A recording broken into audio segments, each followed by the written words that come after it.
I was just thinking about the sales process for selling websites.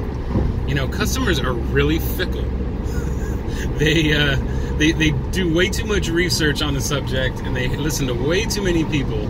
And a lot of times they get these cockamamie quotes back from somewhere in the middle of I don't know, some backwoods place that says they're going to build an entire website that's going to be awesome and bring them a lot of sun and bring them all of the business and get them #1 on Google for $500, $300, or I can go on Wix.com and do it myself for $10 a month. And they don't seem to understand that this is marketing here. You know, it's very important, first of all, to have good design, and two, to have good coding underneath, because if you don't have good coding and it's not clean, it's not going to run fast. Speed is very important on the web for search engine optimization, and I mean, Google cares how fast your website loads. And if everybody's loading it, 3 or 6 or 7 seconds per page, and yours loads in 2 seconds, Google cares. They like the fact that you are faster than everybody else. So that's important. And then maintainability, like if you want to make changes down the road, if your code's a mess to begin with when you first get it, then you can't maintain it. So, and then the content too.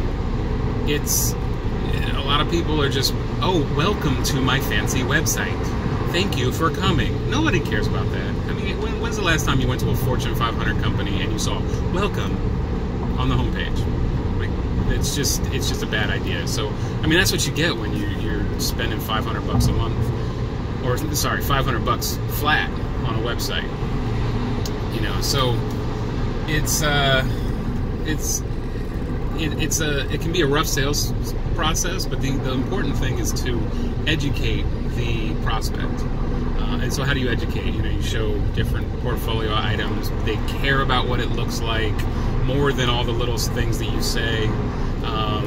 So show them very nice looking sites, but also explain the value.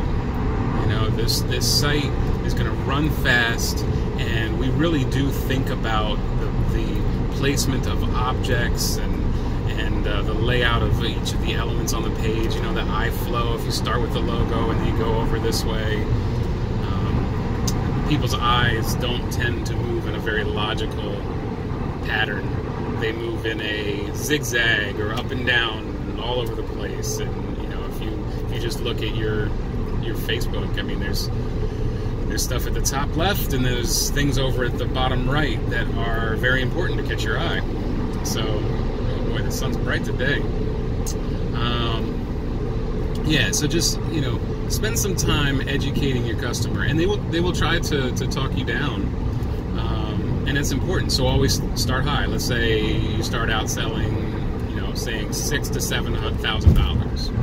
They're like, ooh, that's a little bit much. I don't want to spend that much. We don't have that much in the budget. Be prepared to go down to $4,000. But when you go down, don't just go down on price.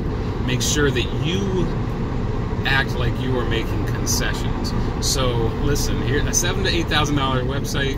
We're going to put a lot of time into the content. It's going to be, it's going to have some real research behind it by writers that know your specific industry. For example, if you're writing for an attorney, you want to talk about how we have, some paralegals writing content for the site. They're good writers. They're also knowledgeable in the law. So we have people that know your industry. And then, so if you want to bring it down from 8,000, we can't spend as much on the writers. Like, we have costs too. My staff, we are your staff here at Agency Coder. So tell them your staff requires that they get paid a good rate. So if they want to spend a little less, ask them what's important. Is it design? Maybe we spend a little less time on the design. Maybe we spend less time or hire writers that aren't quite as knowledgeable or aren't quite as good. Say things like that. It's still going to be awesome. I mean, we're still going to be doing the same work underneath, but you don't have to tell them that, because everybody wants to get a deal. Bring the price down after you make some concessions so that they understand the value, the prospect, that is, the prospect understands the value of the work that's being performed, because you just can't get a world-class website on a McDonald's hamburger flipper salary. You know, spending $500, like somebody at McDonald's makes more than that in a month. You know, and they expect you to work that hard? That's just crazy. So, I don't know, just a little information. Hope that helps. All right, talk to you later.